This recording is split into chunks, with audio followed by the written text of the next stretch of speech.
શ્રી ગણેશાય નમઃ. અધ્યાય બીજો. મહર્ષિ નારદની તપસ્યા. સુતવાચ.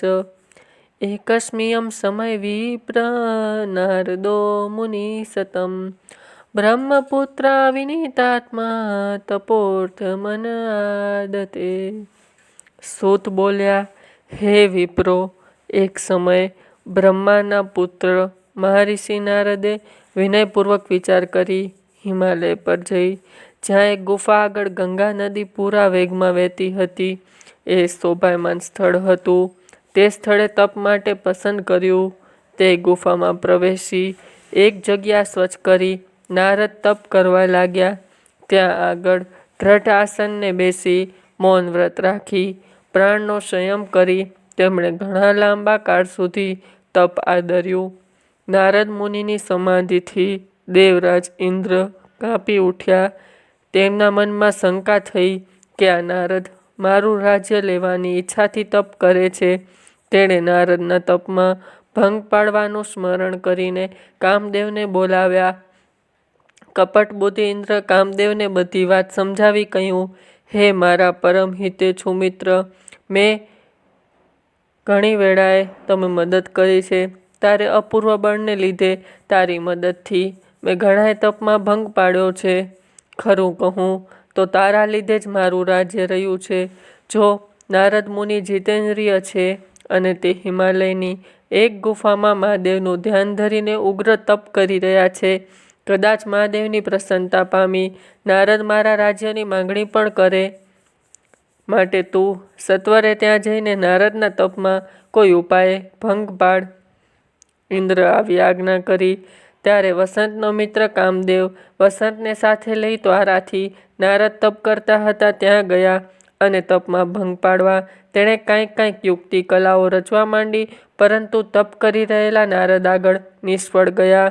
નારદ પર મહાદેવ પ્રસન્ન હતા એટલે જ નારદ મુનિ પર કામદેવનો પ્રભાવ પડ્યો નહીં. ભગવાન શિવની માયા જાણવા આ લોકમાં કોઈ શક્તિમાન નથી. શંકરની કૃપાથી નારદ મુનિએ લાંબા કાળ સુધી તપ કર્યું. પછી તપ પૂરું સમજી એક દિવસ સમાધિમાંથી મુક્ત થયા. તેમણે કામદેવ પર વિજય મેળવ્યો છે એ વાત ધ્યાનમાં આવતા એમને પોતાની સિદ્ધિઓ પર ગર્વ થયો. તેઓ જ્ઞાની હતા, પરંતુ શિવની માયાથી મોહિત થયેલા એટલે તેમને સત્ય સમજાયું નહોતું. ભગવાન શિવના પ્રભાવથી કામદેવ નિષ્ફળ ગયો છે તેવો ખ્યાલ તેમને આવ્યો નહીં અને પોતે કામદેવ પર વિજય મેળવ્યો છે એ ભગવાન મહાદેવને જાણવા નારદ મુનિ કૈલાસ પર્વત પર જઈ મહાદેવને નમસ્કાર કરી ગર્વભરી ભાષામાં પોતે કામદેવને નિષ્ફળ બનાવ્યો છે તે સર્વ વૃત્તાંત કહ્યું. ભગવાન શિવે નારદ મુનિને મીઠા અભિમાન સમજી ગયા તો પણ તેમણે નારદની મીઠાશથી કહ્યું, હે તપસ્વી નારદ, તે વિજયની વાત મને કરી, પરંતુ બીજા કોઈને કહીશ નહીં. તેમાંય ભગવાન વિષ્ણુ આગળ તો આ વાત ક્યારે કરતો નહીં.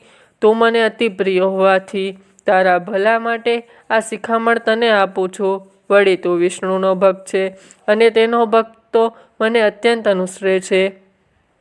દેવોના દેવ મહાદેવે નારદને ઘણી શિખામણ આપી, છતાંય તે હિતકારી શિખામણ નારદને અવગણા કરી. નારદ તો ત્યાંથી સીધા તેમના પિતા બ્રહ્મા પાસે બ્રહ્મલોકમાં હર્ષભરે ગયા.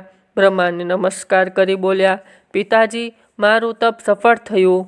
મેં તપોબળથી કામદેવને પરાજય આપ્યો છે. બ્રહ્માએ તે વાત પર વિશ્વાસ ન કરતા ભગવાન શિવના ચરણકમળનું ધ્યાન ધરી ખરી હકીકત જાણી લીધી.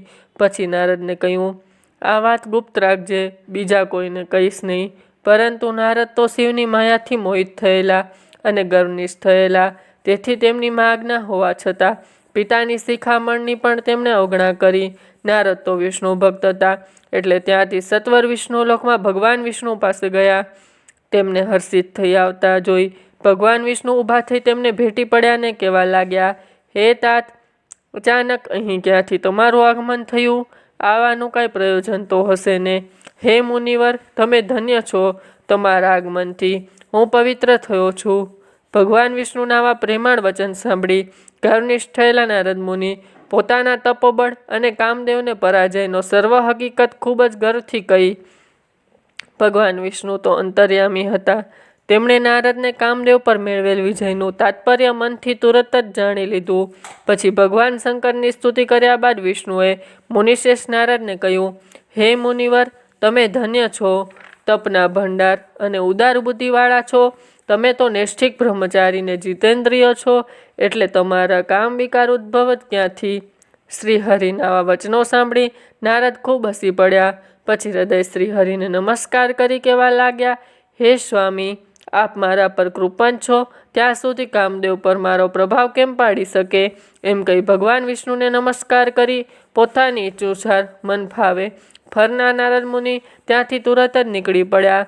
ઇતિશ્રી શિવ મહાપુરાણમાં બીજી ઉમારુદ્ર સંહિતામાં પ્રથમ ખંડમાં નારદ મુનિની તપસ્યા નામનો બીજો અધ્યાય સંપૂર્ણ.